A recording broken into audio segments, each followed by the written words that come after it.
असतो मा सद्गमय। असत्य से मुझे सत्य की ओर ले जा। तमसो मा ज्योतिर्गमय। अंधकार से मुझे प्रकाश की ओर ले जा। मृत्योर्मा अमृतं गमय। मृत्यु से मुझे अमरता की ओर ले जा।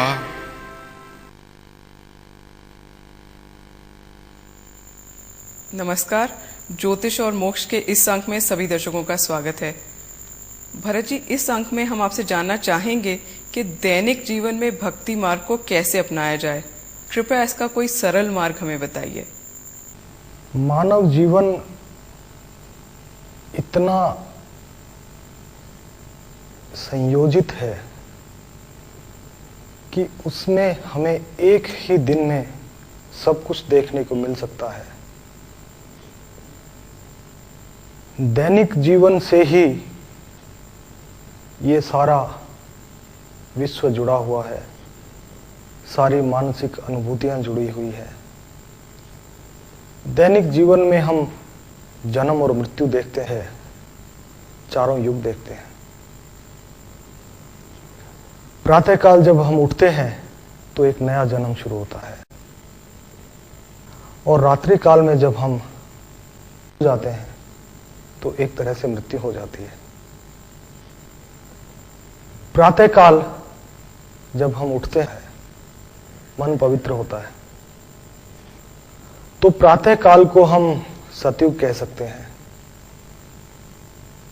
जिस वक्त हम अपने कार्य क्षेत्र में उतरते हैं वो त्रेता हो सकता है। भगवान श्री राम वन को चले अपने जीवन के कार्य को करने, उसी तरह से हम हर रोज त्रेता युग देखते हैं। दिन भर जीवन की आपाधापी और जीवन युद्ध को हम द्वापर कह सकते हैं। रात्रिकालीन समय को कलयुग कह सकते हैं।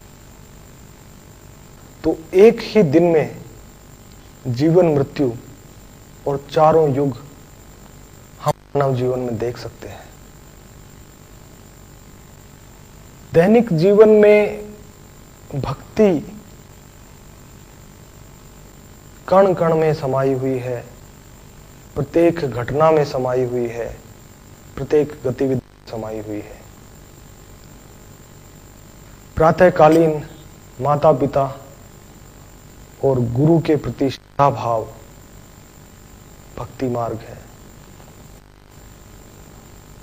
अपने अधीनस्थों के प्रति और अपनों से बड़ों के प्रति सेवा भाव भक्ति है। प्रतिदिन मिलने वाले सभी व्यक्तियों के प्रति नम्र भाव, स्नेह भाव भी भक्ति है। हमारे दैनिक जीवन की ऐसी कोई भी गतिविधि नहीं है जिसे हम भक्ति से न जोड़ सकें। जीवन मृत्यु चार युग जिस प्रतिदिन के कार्यकाल में हम देख सकते हैं, भक्ति भी तो उसी का एक रूप है। और दैनिक जीवन में अपनाई हुई गतिविधि जब एक जीवन मार्ग बन जाता है तो जीवन की पूर्णता हमें प्राप्त हो जाती है।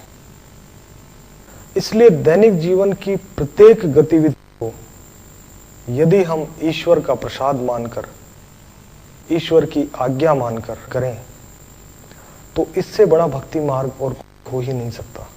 भरत जी, क्या नवदा भक्ति को किसी भी धर्म का व्यक्ति अपना सकता है?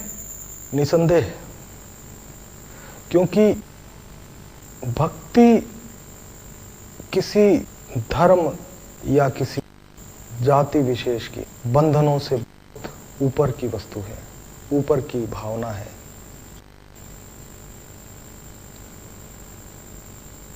जितने भी ईश्वर के घर हैं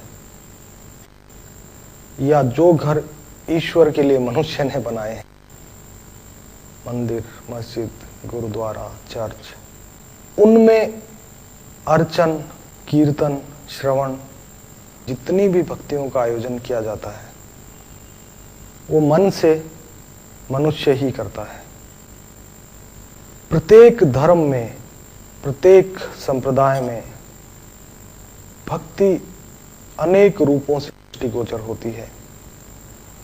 इसलिए नवधा भक्ति प्रत्येक धर्म और प्रत्येक समुदाय में अब शाश्वत रूप में विराजमान है और उसका सभी धर्मों के व्यक्ति पालन भी करते हैं।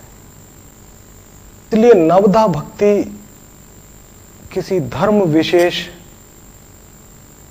या किसी विचार विशेष